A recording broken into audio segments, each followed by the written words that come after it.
اپنی بیٹیوں کو یہ 11 باتیں سکھائیں۔ نمبر 1، سیڑھی پر اس وقت مت چڑھو جب آپ کے پیچھے کوئی مرد بھی سیڑھی چڑھ رہا ہو، بلکہ سیڑھی کے کسی ایک زاویہ پر رک جاؤ اور اس کے بعد چڑھیے۔ نمبر 2، لفٹ پر کسی اجنبی مرد کی موجودگی میں مت چڑھو، ہو اس کے نکلنے کا انتظار کرو اور بعد میں چڑھیے۔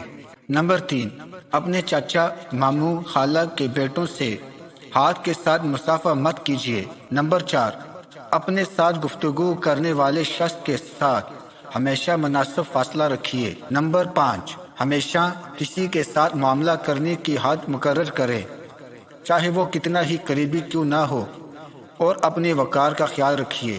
نمبر 6، سڑک پر اپنے دوستوں کے ساتھ مذاق نہ کریں اور سڑک کے آداب کا خیال رکھیے۔ نمبر 7، جب کوئی ملنے آئے تو اسے توجہ دو، بڑے کے احترام میں کھڑے ہو جاؤ اور تھکے ماندے اور بوڑھے کو بیٹھنے کے لیے کرسی دیجیے۔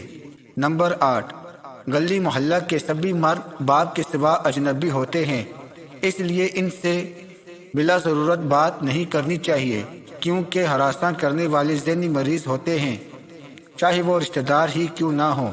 نمبر 9، جب آپ زمین سے کوئی چیز اٹھانے کے لیے نیچے جھکیں یا کسی دکان، بازار یا عوامی جگہ پر کوئی چیز دیکھیں تو رکوع کی حالت میں مت جھکو، کوشش کرو بیٹھ کر چیز دیکھو، پھر کھڑے ہو جائیں تاکہ آپ کا پردہ یعنی ستر یا جسم پیچھے سے بے نقاب نہ ہو۔